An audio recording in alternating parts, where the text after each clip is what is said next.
and high-level officials of the United States. They're visiting the Philippines every now and then.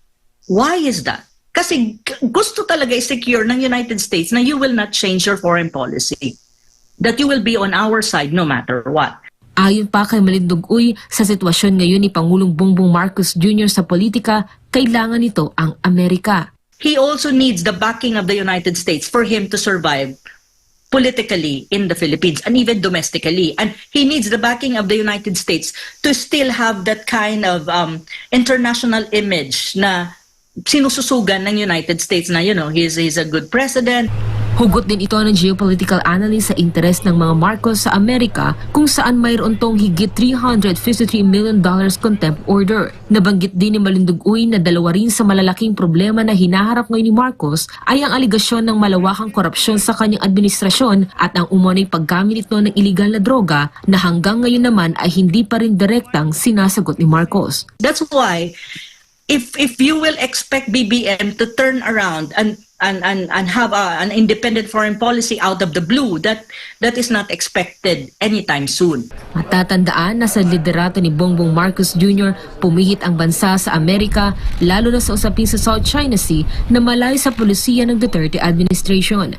Mas dumami rin ang EDCA site sa bansa na ayon pa kay Malindugoy ay hudyat lang na paggamit ng Amerika sa Pilipinas bilang bahagi ng island chain strategy nito o ang konsepto ng military at political strategy para sa kanyang depensa. Kaya naman para sa geopolitical analyst, hindi basta-basta makakawala ang Pilipinas sa Amerika hanggat si Marcos ang pangulo nito. BBM's administration is already beholden talaga at saka na ano na siya nandun na siya sa hawla I don't think it can get out.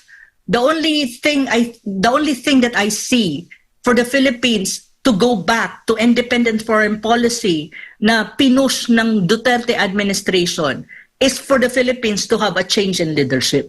Para sa Diyos at sa Pilipinas kung mahal, ito si Ina Mortel, SMNA News. Ano masasabi mo, attorney? Dagdag ko lang, attorney, kasi nagbigay din ng pangako ang Amerika ng $500 million or nasa migit kumulang 30 bilyong piso para sa... Bigay ba talaga yan? Military assistance. Sagutin mo nga, bigay ba talaga yan? May paglilinaw O si sila rin Austin. ang kikita? Oo nga. Or pautang ito. Kaya nga, sila rin ba kikita o bigay? Sige nga, basahin mo. Ang sabi dito ni Austin, dito muna sa financing. Sabi dito ni we are now allocating an additional $500 million in foreign military financing to Philippines to boost security collaboration with our oldest treaty ally in this Financing. region. So, hindi yan grant. Kung talagang bigayan, ang sasabihin, grant. Kasi ang grant, hindi kinakailangan bayaran.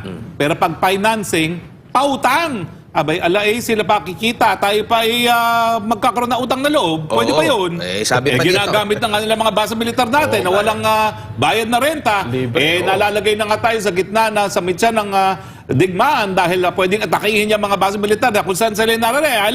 Tayo pa pala ipautangin. Ano ba yan? Ito pa, hindi pa yan para ngayong taon Sabi dito, we are working with the U.S. Congress to allocate $500 million in foreign military financing to the Philippines. Kita mo lang, wala naman pala binibigay mga Amerikano. Sila pala yung nagdinegosyo. Sila pala yung nagdinegosyo, magbebenta na $1 bilyong para kumita ang kanilang mga kumpanya. Ano ba yan? Tayo ba magpapasalamat pa at magkakaroon ng utang na loob? Ay, naku mga kaibigan, ginigisa tayo sa sarili nating mantika. Pero ito ba yung pangangailangan ngayon ng ating bansa? Dahil, kumbaga, ang priority ng taong bayan ay patungkol sa ekonomiya nila, no? At sa buong bansa sa kabuuan. Yung pagkontrol sa inflation, pagtugon ng pamahalaan sa kahirapan. Ito bang EDCA ay makakatulong, attorney? Baka siguro pag nabiyayaan tayo mula dito sa EDCA, magmumura na yung bilihin o magmumura yung mga tao? Wag na natin pag-usapan kung bababa ang presyo ng bilihin sa EDCA. Wala talaga yung magiging epekto. Ang aking inaasahan lang, yung sabi dati ni Secretary Galvez, na EDCA tutulong on humanitarian missions pag meron tayong mga delubyo. Bakit? Meron bang mga Amerikanong tumulong itong huling pagbabahan na dulot ng Karina? Meron ba man lang isang amphibious vehicle galing sa Estados Unidos ang tumulong? Wala po akong nakita. Meron ba silang bigas na naibigay sa ating mga kababayan? Yan po ang mga katanungan At tinatanong ko lang naman yan, alinsunod doon sa dating na bitawang salita na isang miyembro ng Marcos Jr. Cabinet na gagamitin din ng EDCA for humanitarian assistance. Pero malinaw po yan.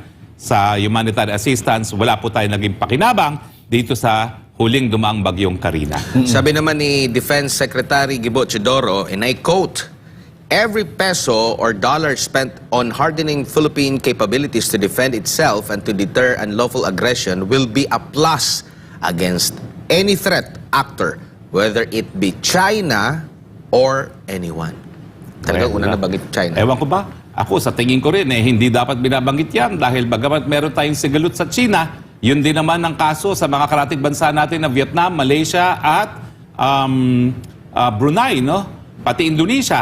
Pero wala naman silang paghahanda na para sa gera. Yun ang nakapagtataka. Bakit ang dami-dami naman nag-aagawan dyan sa West Philippine Sea at sa South China Sea, 5 bansa yan, pero parang tayo lang ang tinatrato na ang China ay kalaban at dapat maghanda na sa isang gera.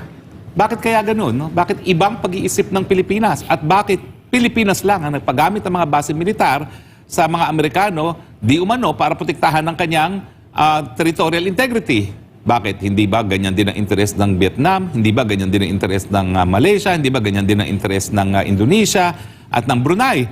Pero bakit hindi nila pinagamit yung kanilang mga base militar para di umano maprotektahan ng kanilang mga teritoryong karagatan? So talaga pang nakapagtataka, iba po talaga ang mind frame ng ating Marcos Jr. administration. Ang tingin talaga nila, iisa lang ang interest, na pang-national interest ng mga Pilipino at Amerikano. Pero ang tanong ko nga po, anong interest natin para mamatay mga Pilipino sa isang gera kung magpuputukan sa panig ng China at ng Amerika? May dahilan ba tayong para makipaggera sa kanila? Meron tayong hindi pa nare-resolbang agawan sa teritoryo, pero yung ating backer naman na si Uncle Sam, hindi naman pinaniniwalaan yung basehan ng aking titulo sa mga islang yan. Hindi ba nakakatawa naman yan? So mga Pilipino ha, gising po. Talagang mga Pilipino lang ang pwedeng magtaguyod ng pang-nasyonal na interest natin. Huwag po tayong maniwala na yung mga dayuhan na yan ay magpapakamatay sa atin. Ang ating inaawit po, ang mamatay ng dahil sa iyo, pang Amerikano po, hindi umaawit ng mamatay na para sa Pilipinas. Mamamatay po sila para sa kanilang bansang Estados Unidos. Pero itong kasunduan na ito, attorney, between dalawang ahensya ng US at ng Pilipinas, Foreign Ministry and sa defense natin, needed pa ba natin din na makahingi ng konsultasyon din mula sa ating mga kapitbahay na mga dito sa ating bansa, no? Halimbawa, kagaya nung sa last time kasi with Japan naman, nagkaroon ng artikulo or editorial dito sa Jakarta Post at sinasabi dito sa Article 2 pala ng Principles of the 2007 ASEAN Charter, lahat pala ng mga miyembro shall act according to mutually agreed principle including respect for the right of every member state to lead its national existence free from external interference, subversion, and coercion. Meron din dito, enhanced consultations on matters seriously affecting the common interest of ASEAN. Kumbaga, syempre, kasi nandito yan sa rehiyon na yan magkakaiba din yung pananaw at pag-cater ng iba pang mga kapitbahay natin sa ASEAN na attorney. Pero yan nga ang dahilan, kaya kakaiba ang ating foreign policy. Kasi ibang mga karatig bansa natin sa ASEAN ay sumusunod dyan sa tratado na yan. Pero nakapagtataka, bukod ba dyan sa tratado na yan, ay nariyan na ating saligang batas. We renounce war as an instrument of our foreign policy. We have a no nukes provision. Bawal ang nuclear weapons dito sa Pilipinas. And yet, hindi naman natin nalalaman kung nandiyan na ang mga nuclear weapons. Lalong-lalo na dahil nandito naman yung kanilang intermediate range missile launcher, no? Na nung minsan ay kamuntik nang maging kadahilanan para magkaroon ng isang nuclear war sa panig ng Amerika at ng Russia. So, ang tanong ko, bago tayo pumunta doon sa mga tratado, ano muna ang ginagawa ng ating gobyerno para itaguyod ang probisyon ng ating saligang batas? Malinaw din sa ating saligang batas, no? Na dahil nga po sa ating mapait na karanasan, hindi lang po doon sa Philippine-American War, kundi na rin doon sa katunayan na bago tayo bigyan ng di umanong kalayaan, riniserba muna ng Amerika ang Pilipinas para gamiting unsinkable warship.